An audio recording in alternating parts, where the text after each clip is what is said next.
panellists have a long and interesting CV, which I'm going to simplify frantically. Here they are.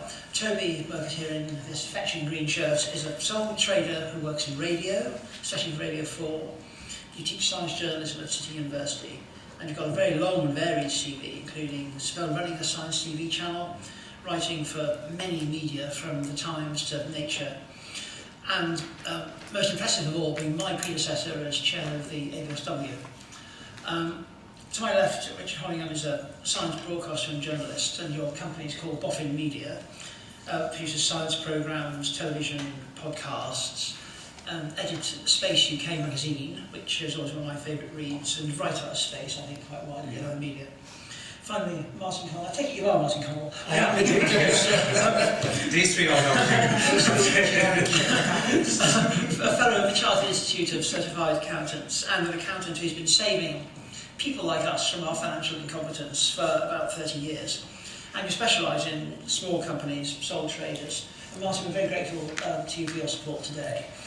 I think you're each going to speak, and then we'll open it up for points and questions. And I think you're first in the... Oh, okay. Speak. Well, thank you. Hello. Hey, good. There's going to be a bit of interaction going on, so let's start as we need to go on. Well, I think I run a relatively simple business, but as I was thinking about this session, I realised there's more subtleties and more complexities than I realised. So what I think I'm going to do, I'm just going to lay out broadly the things that I do, the things I've been advised to do, and the things that work for me. I hopefully won't talk for too long, but I'm sure you'll have some questions, and I'm sure you'll think of some angles that I haven't thought of. So, I'm a sole trader. From where I sit, that means that I'm registered with the Inland Revenue as a sole trader. I pay a monthly nominal national insurance sum of about, I think, £10 or £11 a month. Martin, I'm sure, will give me will know the exact number. And the key things that I do is that I have a business bank account, and when I started this up, which is about 10, 11 years ago, when the company I was working for went bust, which is, I'm not telling you the tale of how I came to be a freelancer, but sometimes companies you work for will go bust and you don't really have much choice. And I was sort of thrown into this, but I took a little bit of advice. And the things I have a separate bank account, that is my business bank account. I have a trading name. It doesn't really mean anything, it's one I came up with, but I'm trading as Keto Communications, K-E-T-O-E. It doesn't really mean anything, it's just a name. And the significant things that I do are small, but I think very important. When I got going, I was advised to take a chunk of every single piece of income I got, including expenses, and putting it aside in my business bank account. And I actually have two accounts. I try to add up how many accounts I have. I have my fingers in something like 7 or 8 different accounts. But the two key ones for me for my business is I have a business reserve account and I have a business current account. Every check, every payment goes into my business current account, and I put 40% of that into my reserve account. Now, that sounds excessive, and I think, well, what else is going on here? Why do I need to put that much away? I should say that isn't because I'm in the 40% tax bracket.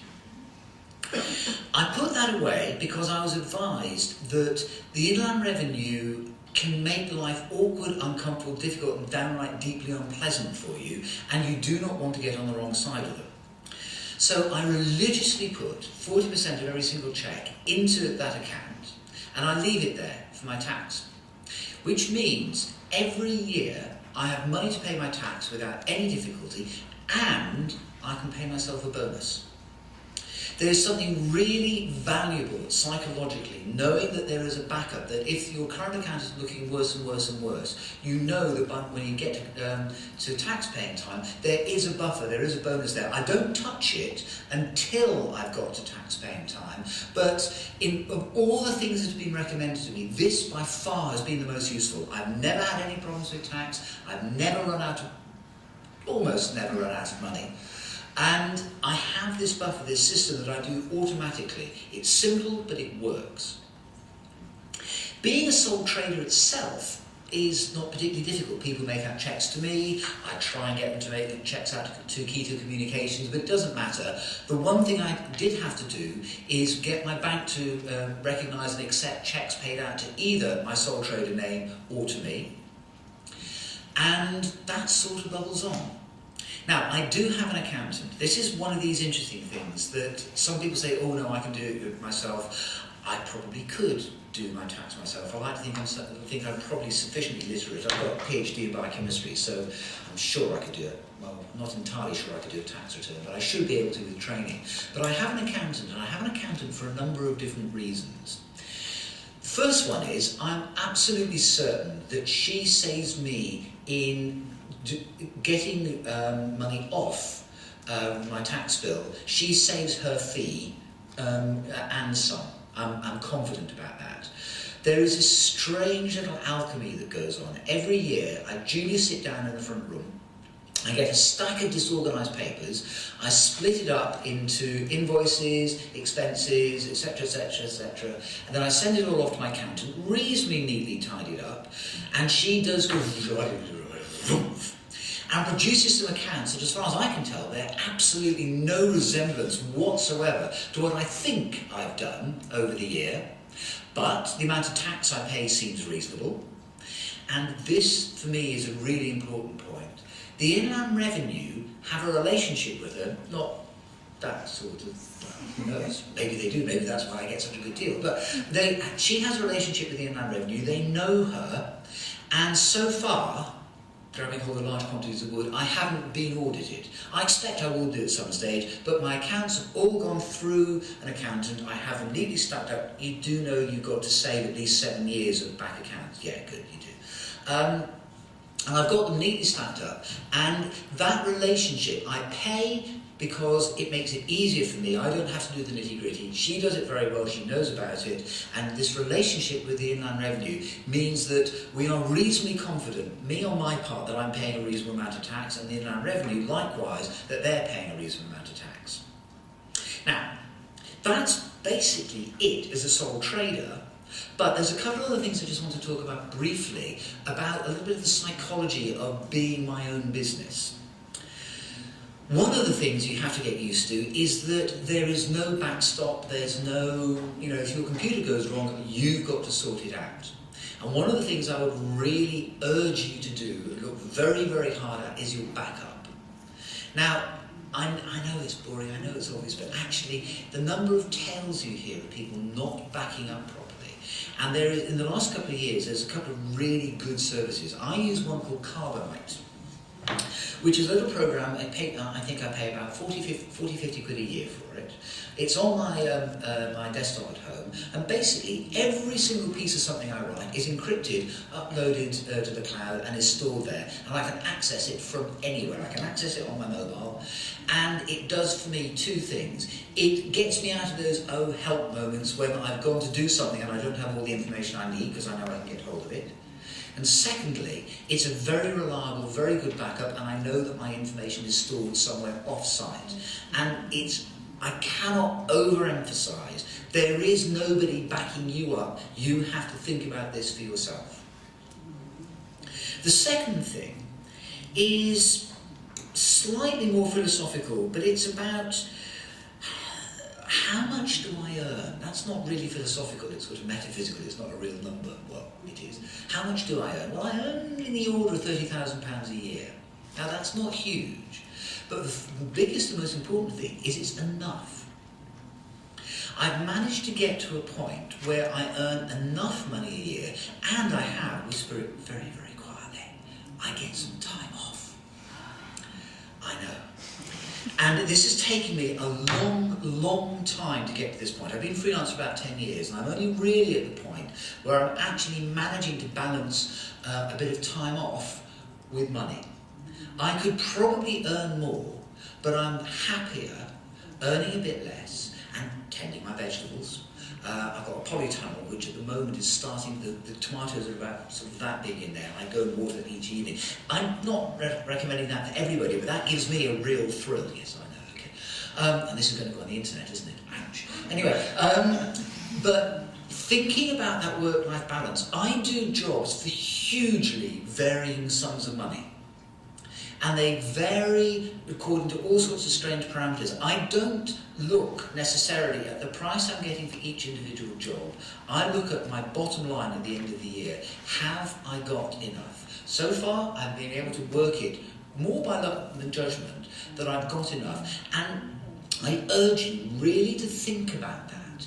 You can kill yourself going for more and more and more and more. I'm now 50. And I've discovered that balance really pays dividends. I am an awful lot happier when I was earning double the sum, doing a much more frantic job. So that's, I think, is a really important thing to think about. And there was one other point. No, I think I've just rolled the 2 points. I wanted to talk about how much I earn, and I've rolled the 2 points together. So there may well be questions, but I keep it simple. It's not difficult, but I keep money aside for tax. I make sure my computer backup is working. Oh yes, that was the final point, very, very briefly. When I'm looking for a new toy, piece of essential work equipment, the thing to do is, yes, it does go against tax. Computing in particular, not quite as much as you might think. Am I right, Martin? They cut down on computers. You can't buy a flash new computer and put it all, the amount you get back is not a huge amount. But think hard about whether you need something. If you need it, go buy it and commit to it. But the simple idea that anything you buy goes against tax means it's a little bit cheaper. Not a lot, just a little bit cheaper. Don't be seduced in thinking, oh, it'll go against tax, it'll go against tax, and using all your tax money to pay for new pieces of kit. Just hang on, it's a bit cheaper, but it isn't cheap. Okay, I'll stop there, thank you. Well, that's all, isn't it? Thank you, Toby, that was fascinating. All those final points did actually come back with interest. Richard, come to you next. Yeah, I've never put 40% aside. Makes me, and I buy tons of gear all the time. So I think I can probably build, hopefully, on what Toby said. Give you a bit of background about what we do now, but also what I've done in the past. So Boffin Media is essentially, its core, 2 directors, myself and Sue Nelson, who you saw earlier today, and 2 employees, myself and Sue Nelson, who you saw earlier today. But we subcontract a ton of work. So we subcontract producers, executive producers, editors, studios, accountants, obviously, an accountant, presenters. So that's how we work. We haven't actually got any other employees at the moment, although we are looking at the possibility of getting, of moving into premises and getting someone who can do all the admin. Because that is one of the things that you realise is an awful lot of admin in running your own business, which was what you would become if you go freelance. You become a business person. And I didn't intend to do this, like Toby. It wasn't my plan. I was also like Toby. In fact, Toby was my boss at one point. I was a PAYE BBC employee. My last proper job in the BBC was as a senior producer on the Today programme. Before that, I presented and reported and worked for Toby. I wanted to be a radio presenter. And at the time, being a radio presenter, the best way to do that was to become freelance. And it worked out pretty well, became a radio presenter. So I ended up freelance. And initially freelance, you're in a mindset where you feel that almost every day you have to be working because you're earning that money that day. So say you're presenting and you get 250 quid a day. You think, right, I've got to get 250 quid on Monday, I've got to get 250 quid on Tuesday, Wednesday, Thursday, Friday. So you're still in that old mindset, you've got to work every day. Then my wife and business partner, Sue Nelson, went freelance as well. So it was crazy to have a household with 2 freelancers in when we were doing a lot of work together. It also became horrible trying to split things with accounts. The accountant didn't like it for obvious reasons, so it became a partnership.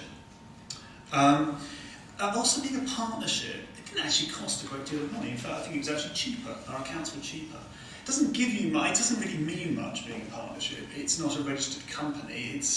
It does professionalise it, and the perception of a partnership is a professional organisation as opposed to sometimes a sole trader, although Toby's got around this by having setting up having a name for his company. So partnership, lowered accountancy costs, We can split everything 50-50, or actually you can split things different ways if there are a number of partners. One set of accounts. We also, because I'm really into buying gear, because we make radio programs, we do some TV, we do a whole range of things. This is Space UK, by the way, it's free. If you go to the UK Space Agency website, you can register to receive it, and they'll post it to you for free. It's very good. So we registered for VAT. You have to register for VAT if your income goes over, I think it's £81,000. As a partnership, that was almost inevitably going to happen with two of us, one lot of accounts. The advantage with VAT is you can do with you're basically not paying VAT on kit. So if we buy a £5,000 camera, we can reclaim the 20% VAT on that, which has been incredibly useful. And we do get through because we're making radio programs, because we are making video, and just the formats. Anyone does video know formats are changing all the time. You're having to buy kit which devalues horribly and becomes obsolete over a period of 2 or 3 years. So we registered for VAT. And then became a limited company. We've only become a limited company within the last 6 months. A limited company, I was scared of the whole concept of it. We went to an accountant and said, you should be a limited company, you were paying way too much tax at the moment. So as a limited company, yeah, we're employees of Boffin Media, also directors of Boffin Media. Receive a salary from Boffin Media, but most of the tax we pay is on corporation tax. You don't have to worry about all this stuff. Just get an accountant, and they'll tell you all this stuff. It, again, professionalises it. We have things like, with a limited company, you've got limited liability if the whole lot goes horribly, horribly wrong. I found things were cheaper suddenly. It's been cheaper to get insurance. There are a lot of costs of having a business that, Toby mentioned some of them. For what we do, so we record podcasts, for instance, audio podcasts. All that means is I point a microphone at someone attached to an audio recorder, and I'm wearing headphones. There's no trailing leads, nothing. We still have to carry, I think we currently carry £100,000 worth of public liability insurance. So if I trip you up today, you can claim. But it's a stupid amount of things you have to have. We also have to employer, even though we're the sole employees, we have to employer liability insurance. All this adds up to just over under £1,000 a year of insurance for our kit as well, all the equipment we have. As a limited company, it will make it easier to take people on as well. There are higher costs. It certainly costs us more in accountancy and the like, although we're hoping that will go down once it settles down. A lot of these things you can do yourself, depending how much you buy into. I'm now running a business. So initially, when I first went freelance, I did my own accounts. And it was no problem. I think it's hard to do that now. The rules have got more complicated. HMRC are less nice. It's definitely worth getting an accountant, and as Toby said, they'll save you money back. Until very recently, in fact, till the last month, I've got one more to do. I've done doing my own VAT, because frankly, it doesn't take. If you do everything in a spreadsheet and you add it all up properly, it takes a couple of hours to do a VAT return. It's not something to be too scared about. But I can't claim, having done VAT returns for the last 8 years, I can't claim to understand VAT. And most of the people you deal with, because they're PAYE employees, they won't understand VAT either. Do you understand VAT? I was just about to say that I'm dealing with a case at the moment where a client decided to do their own VAT. I was applying what's called a flat rate scheme. Right, yeah. And basically called me about 3 months ago to say, Martin, I think I've got my VAT wrong. So I had a look at it, and unfortunately, this is a business that's turning over £200,000 a year.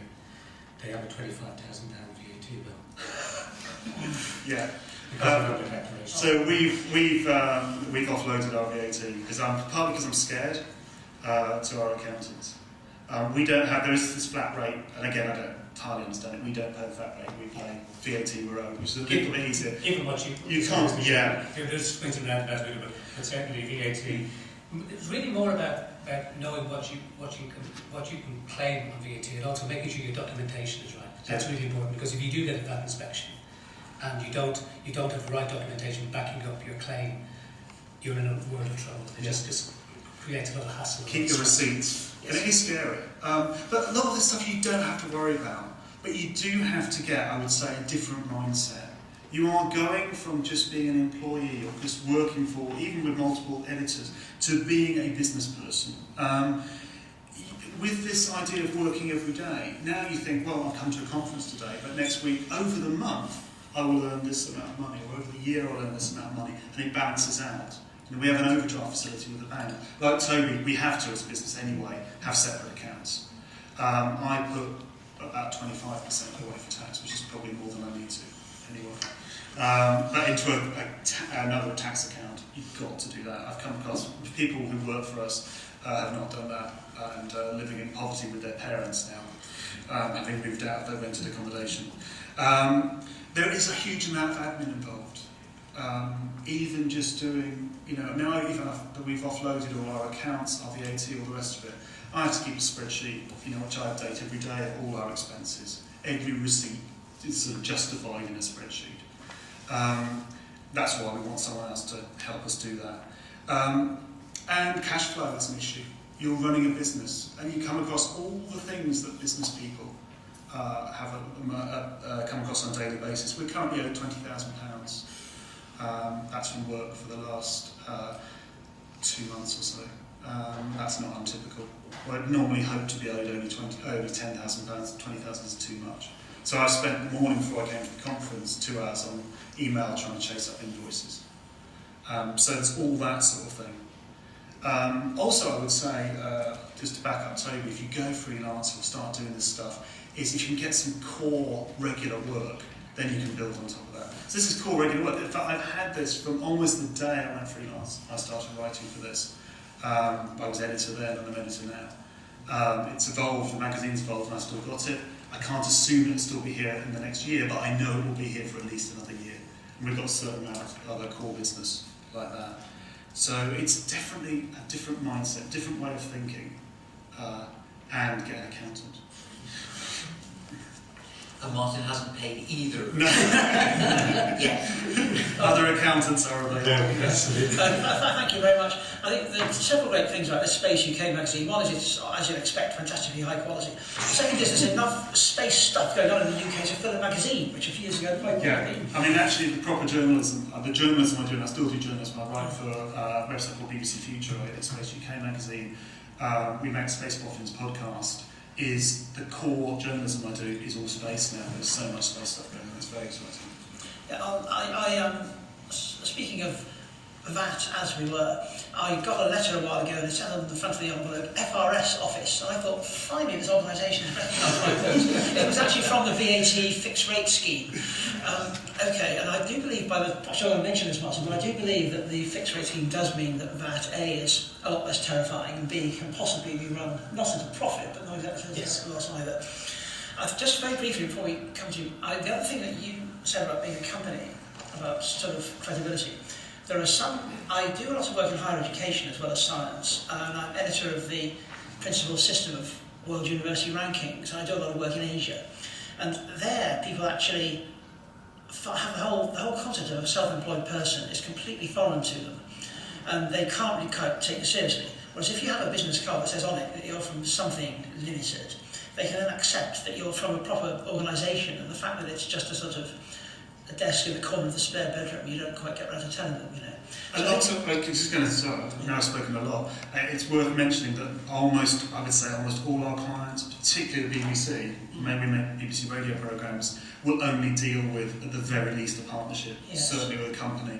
And they've actually deregistered, they have a register of accepted production companies, they've deregistered, I think, every sole trader off that register. But I did a stint as Director of Communications for the Economic and Social Research Council, and again, the people who organised that would only deal with a company, not with a human being.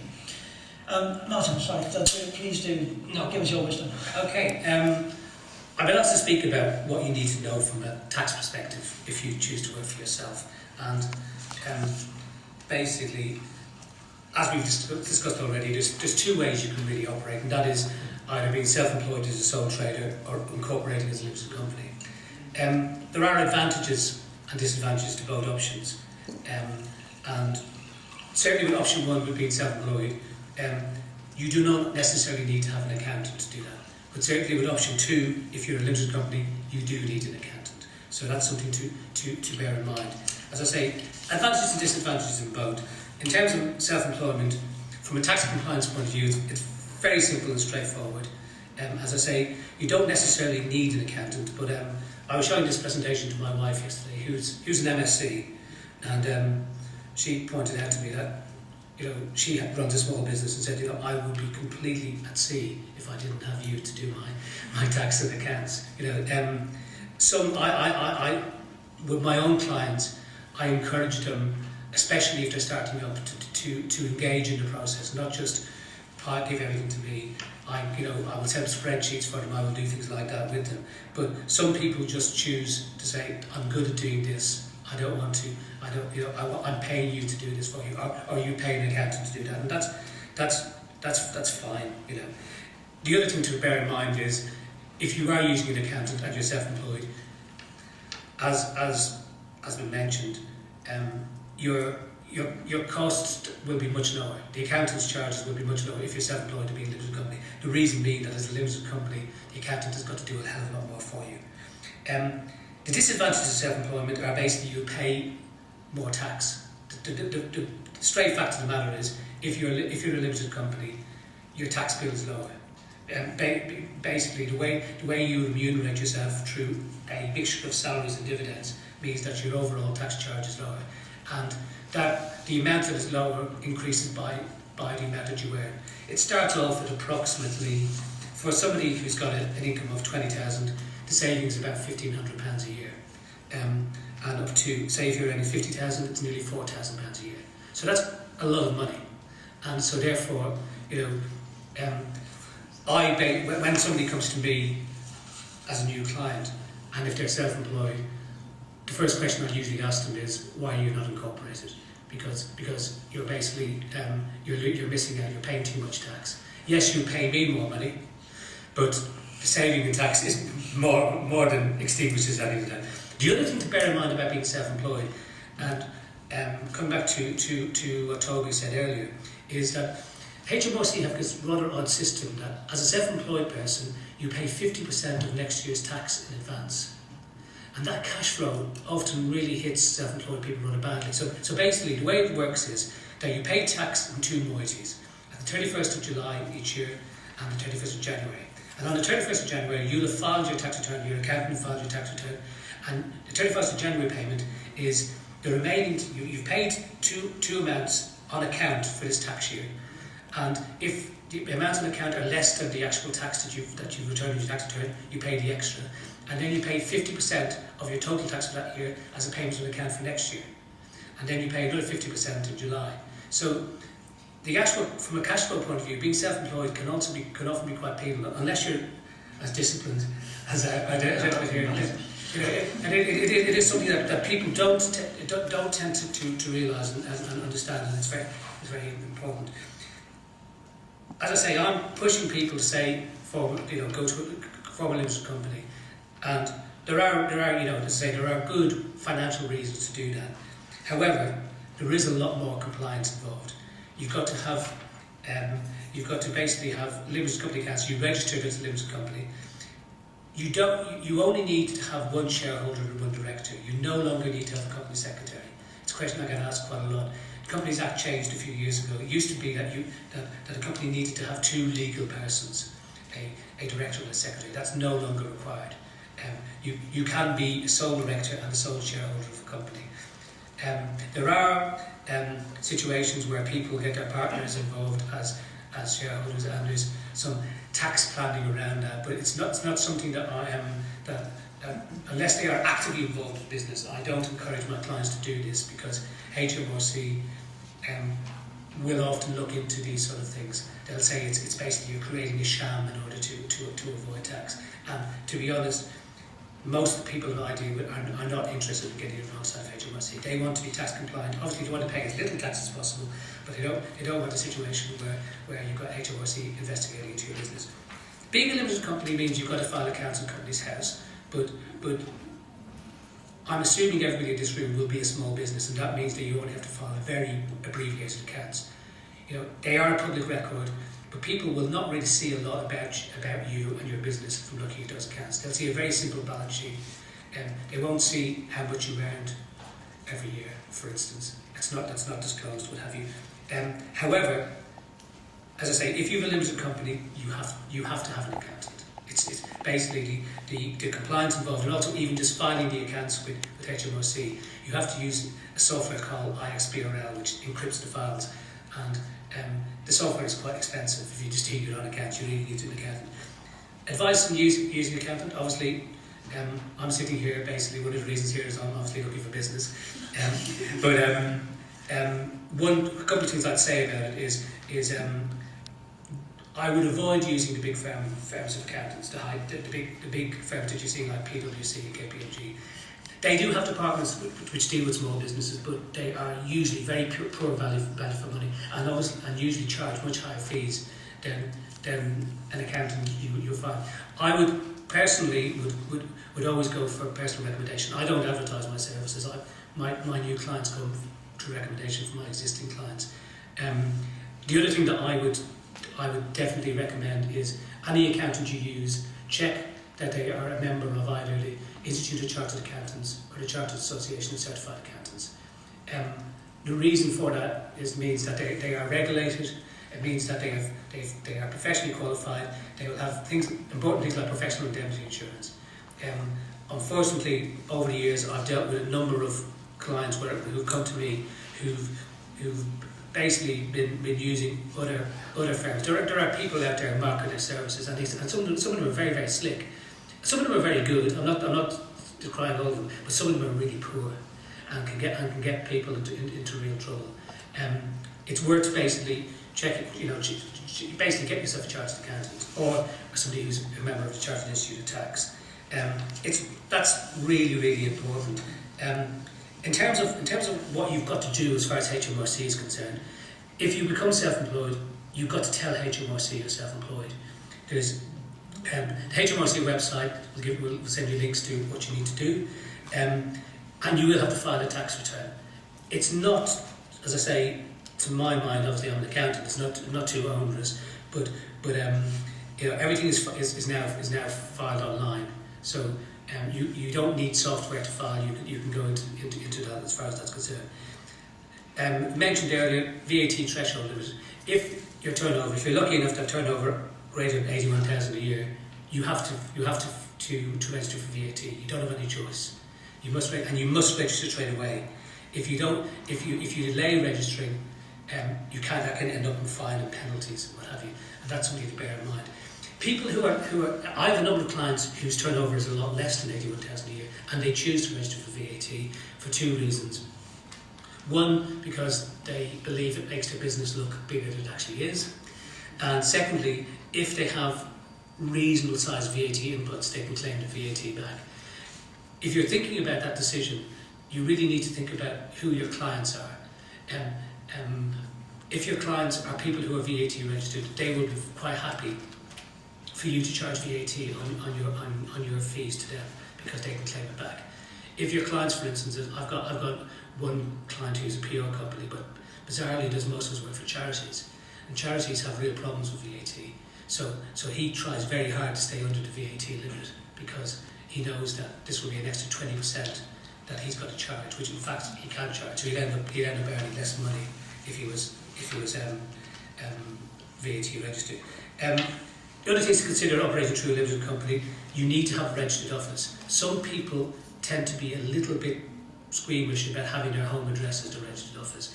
There are companies out there that will give you office addresses. Personally, I don't really see what the problem is, but hey ho. You'll also need to be registered for PAYE, and you'll also still have to file a tax return if you're a director of a company. Once again, these are all things that your accountant should take you through, what have you. In terms of finding an accountant, basically, I would recommend, obviously I recommend myself, but otherwise, I'd recommend speak to friends, get personal recommendation. Most accountants will have a sort of initial consultation with you that will be free of charge and no commitment on either side. Certainly, that's what I do, and I know that most of the people who I network with do the same thing. Use that time well. Come in with plenty of questions. Also, it's an ongoing relationship. I first started doing this about 20 odd years ago, and bizarrely my first ever client was a science journalist, and that's the connection how I'm here today. But it's an ongoing relationship. He's still a client 20 years later. So it's something, you've got to feel comfortable with the person that you're dealing with. So feel right about that. Other than that, I would say,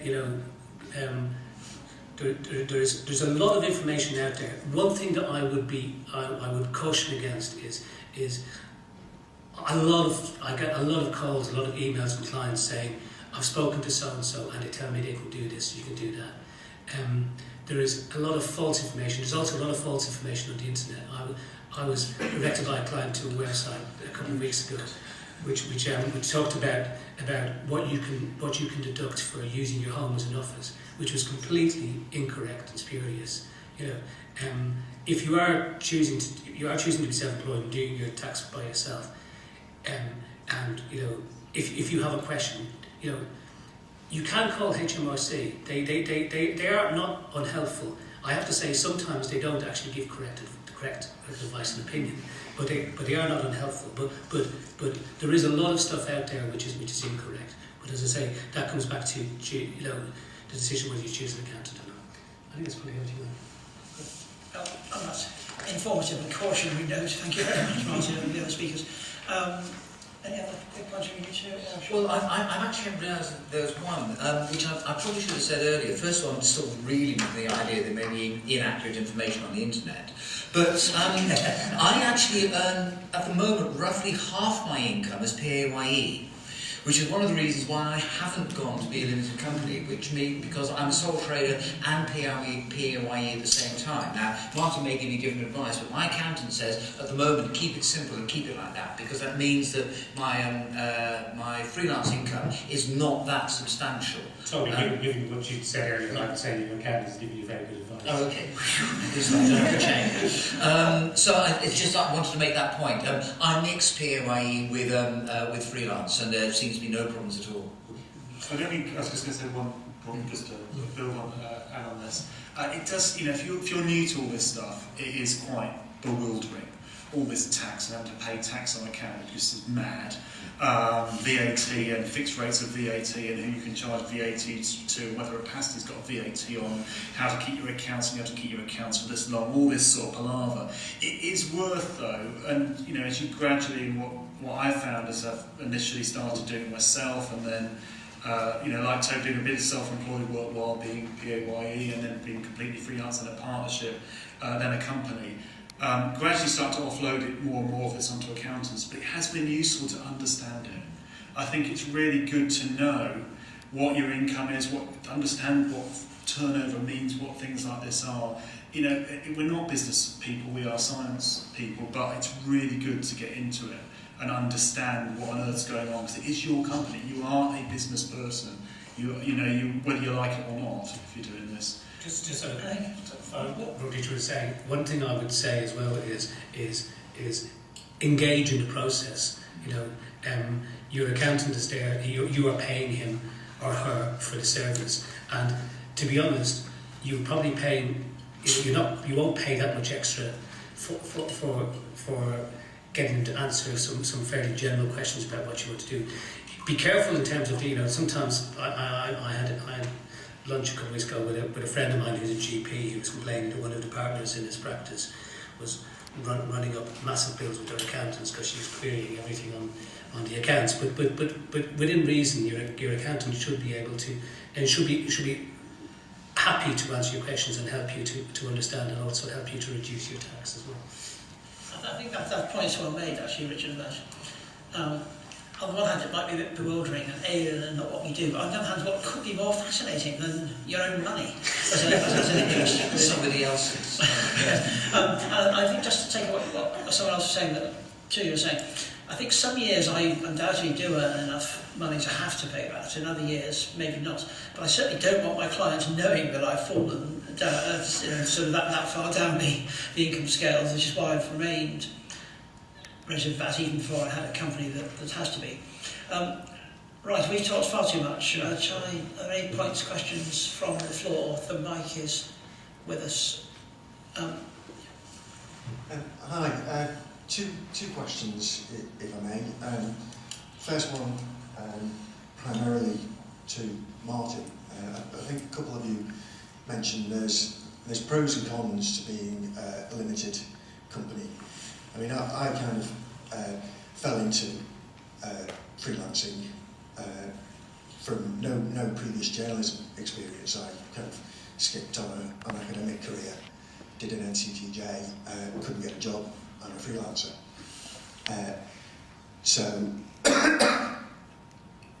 And I looked into this for myself and decided sole trader, primarily because it just looked a much bigger headache to go limited company. And I'm still not getting a clear idea of when I should think. You know, are there any indicators that you should be thinking about being a limited company? I think basically you need to look at what your annual earnings are. The threshold that I tend to set for my clients is 30,000, 30,000 a year, because at that stage your tax saving being a limited company is approximately 2,500, and you know, and that to me is worth. But basically, you know, in terms of the actual operation through a limited company, yes, there's a little more compliance for you to do, but a good accountant will do most of this for you. They will tell you what you need to provide, blah blah blah. It should be simple. Yes, you will pay more for you. You know, funny enough, a client of mine has recently moved from being self-employed to being a limited company, and this is just give you an indication. And now I'm not saying this is not indicative of what it would be. She saved approximately £2,500 a year. My fee to her went up by approximately £600 a year.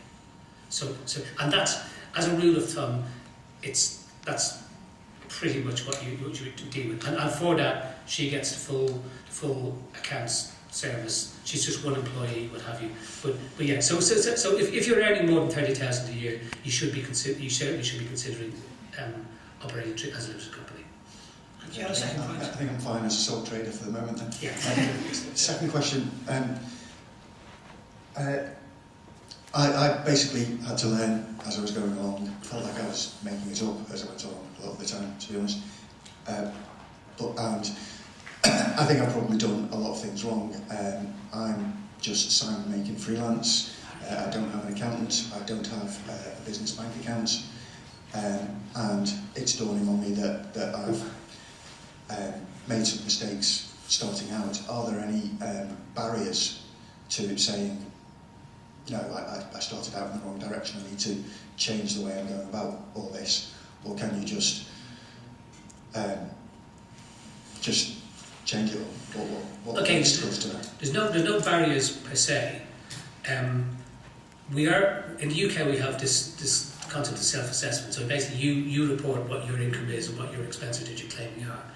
HMRC have 7 years on which they can technically investigate any tax return you submit. They actually have more than 7 years if they have belief that if there's been a deliberate fraud occurring. Now, given what you've indicated to me, HMRC are like everybody else in government, the numbers of people employed there are greatly reduced, and they now spend more time targeting their time. So being somebody who's on a relatively small income, the chances of an investigation to returns you sent in already are fairly low. In terms of going forward, I would just say is that if you feel you've done something wrong, what have you, and if you feel that it's actually meant that you've paid far too less tax, the best thing is to disclose and to tell HMRC what you've done and what you think you should have done. If you feel it's not a big amount of money, just get it right going forward. It's not so much that as the fact that I've done one tax return, but that was only up to kind of the April of last tax year, and I'd only earned £500. Okay. So it's fairly minimal amount of way and no tax back. So I'm not too worried about that. It's more a case of, you know, can I just say, well, okay, my business name has changed. Oh, that's absolutely fine. I now have a Yeah. business account. Yeah, no, that's absolutely fine. You know within the online return, there are places where you can say that your business name has changed. You can tick a box and say you put in your business name. You can tick a box and say this is a different business name I had last year, what have you. It's all fairly self-explanatory within the online filing system. So that shouldn't be no problem at all. I think, unless things have changed, when you're a sole trader or a freelancer, you don't need a business account. Toby's incredibly professional and doing it all properly. Even as a partnership, we didn't really need a business account. You just have to keep accounts of your business. It more matters what accounts you keep than what records you put down and what bank accounts. Even as a limited company, we can use personal credit cards and stuff as long as we keep records of. Yeah, I wouldn't recommend you do that. No. But it's only limited companies that need to have a business bank account. As a sole trader, you are not obliged to have a business bank account. A lot of people, as Toby, choose to because it keeps their business transparent and it certainly makes it easier for the accountant as well. Thank you. Did you have a question? Would you advise against getting a cheap accountant? Does it make a huge amount of difference? It's a question loaded with. It depends really on the complexity of what you're doing. If you don't have masses of other income and other tax compliance type of things, you're talking about between £300 and £400 a year to pay to an accountant. As your business increases,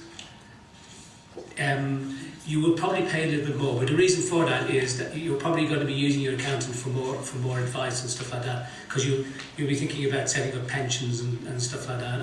And I suspect if the accountant is sensible, he or she will be steering you towards forming a limited company. As a limited company, the baseline that I've seen is around £1,000 to £1,200 a year for fees for a limited company. And once again, the turnover piece shouldn't be a massive issue, unless the amount of stuff that your business is generating has increased enormously. But also the other thing that you can do to help that is, as I say, doing quite a lot of the work yourself. Some accountants basically will say, "Oh, just give everything to me, I'll sort it out." My personal view is, I'm a very expensive bookkeeper. I'd much rather the client does that, and I do a sort of more value-added service where I'll do their tax return, and also I'll advise them and say, have you claimed me for this and what have you. But that's the way I operate. But that'll give you a rough idea of I certainly, as I've said earlier, once the accountants are registered either with the Chartered Association or with the Institute of Chartered Accountants, they should be fine. But if they're charging much less than I've said, I would be slightly worried. I know there's, as I say, that's because I know, how much I need to charge to make a living. And if somebody is charging a lot less than me, well, maybe I'm in the wrong business. Thank you. Who's next? It's not a question, really. It's just a plug for the ABSW, if I can do it. I've spent most of my life as staff. I've been freelancing for 10 years. And then whenever I've got a problem, or something I need, either what's the right piece of kit, or the last question I had when an employer said to me, a large pharmaceutical company, their legal department insisted I got liability insurance. And I thought, do I have to spend this £200? I put the question up to the list and I got some really good answers back that enabled me to go back to the company and say, I don't need this to do it, and save me goodness knows how many years of subs simply on that. So if you're the kind of person who's found this discussion interesting and want to be able to ask questions in the future without having to wait every 2 years, join the ABSW and get on the mailing list. Thank you for your attention, and a round of applause for these gentlemen.